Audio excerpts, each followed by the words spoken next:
Olá, pessoal, sejam bem-vindos ao canal Português no Céu da Boca, o seu espaço para aprender e dominar a língua portuguesa de forma prática e divertida. Eu sou a professora Francisca e no vídeo de hoje vamos explorar um dos aspectos mais interessantes e às vezes desafiadores da nossa língua, as orações subordinadas. Para entendermos melhor, vamos relembrar o que é frase, oração e período. Frase é qualquer enunciado com sentido completo, podendo ou não conter um verbo, e pode ser formada por uma ou mais palavras, e seu principal objetivo é comunicar uma ideia. Exemplos: bom dia, frase sem verbo. O sol está brilhando, frase com verbo. Então, ao contrário do que muita gente pensa, a frase também pode ter verbo, sim. E a oração? A oração é um enunciado que gira em torno de um verbo ou locução verbal. A oração, como você percebe aqui, ela tem que ter verbo. Já a frase pode ou não ter verbo. Vejamos dois exemplos de oração. A oração é obrigatório ter verbo, tem que ter verbo. Já a frase pode ou não ter verbo. Observe os dois exemplos de oração. Ele estudou muito. Oração com um verbo. Vou sair agora. Oração com locução verbal. Vou sair.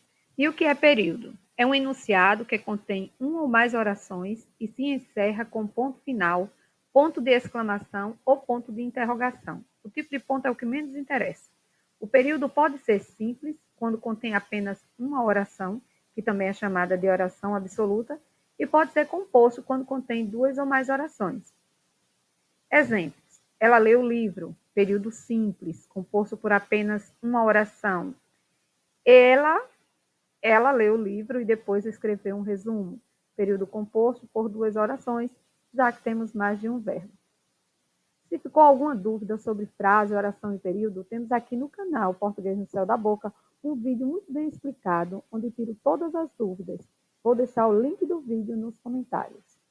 Como saber quantas orações há no período? Eu te digo agora mesmo. Basta contar a quantidade de verbo ou locução verbal.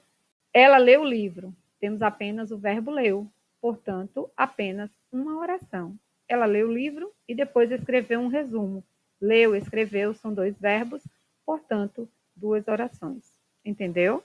Se tiver mais de um verbo, você vai contar a quantidade de verbo é a quantidade de oração, não de período. O período ele acaba onde tem o ponto.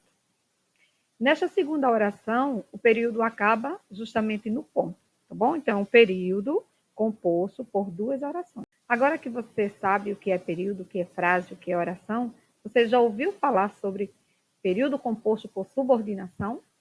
Pode parecer um nome complicado, mas entender este conceito vai te ajudar a melhorar suas redações e a construir frases mais claras e completas. Hoje eu vou te explicar de forma simples o que é período composto por subordinação, como ele funciona e por que ele é tão importante na língua portuguesa. Vamos lá. Primeiro, precisamos entender o que é um período composto. Isso aí você já entendeu nesta aula e pode se aprofundar em outras aulas que temos aqui no canal. Agora, quando falamos em período composto por subordinação, estamos falando de um tipo específico de período composto, onde uma oração depende da outra para fazer sentido.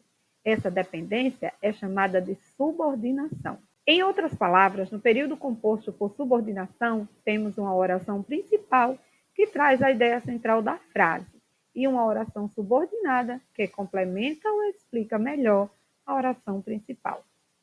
Vamos ver um exemplo para entender melhor? Eu sei que você está cansado. Aqui, eu sei é a oração principal e que você está cansado é a oração subordinada. A oração subordinada dá mais detalhes sobre o que eu sei, complementando a oração principal. Está gostando das explicações? Não esqueça de deixar seu like. Se você ainda não for inscrito no nosso canal, se inscreva. Assim você fará com que o nosso conteúdo alcance mais pessoas e ajude o nosso canal a crescer. Agora vamos ver os tipos de orações subordinadas. Tipo de orações subordinadas, existem 3 tipos principais de orações subordinadas. E cada uma delas tem uma função diferente dentro da frase. Vamos conhecê-las? Oração subordinada substantiva. Como o próprio nome já diz, ela funciona como um substantivo, podendo ser o sujeito, o objeto ou o complemento de outra oração. Exemplo: espero que você compreenda a situação. Nesse caso, a oração subordinada que você compreenda a situação está funcionando como o objeto direto do verbo espero. Aqui no canal Português no Céu da Boca também tem uma aula completinha sobre objeto direto e indireto. Vale a pena você conferir. Oração subordinada adjetiva tem a função de adjetivo, como o próprio nome já diz, caracterizando ou especificando um substantivo da oração principal. Exemplo: o livro que você me emprestou é muito interessante. Aqui, a oração subordinada que você me emprestou está qualificando o substantivo livro, funcionando como um adjetivo. Oração subordinada adverbial age como um advérbio indicando circunstâncias de tempo, causa, condição, etc. Exemplo: vou sair quando a chuva parar. Nesse exemplo, a oração subordinada, quando a chuva parar, expressa uma ideia de tempo, complementando a ação da oração principal.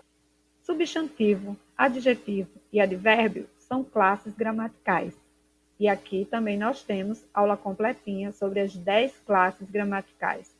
Vale a pena também você conferir. E outra, você, antes de estudar a sintaxe da oração, dos períodos compostos, orações coordenadas e subordinadas, você precisa antes aprender separadamente as classes gramaticais.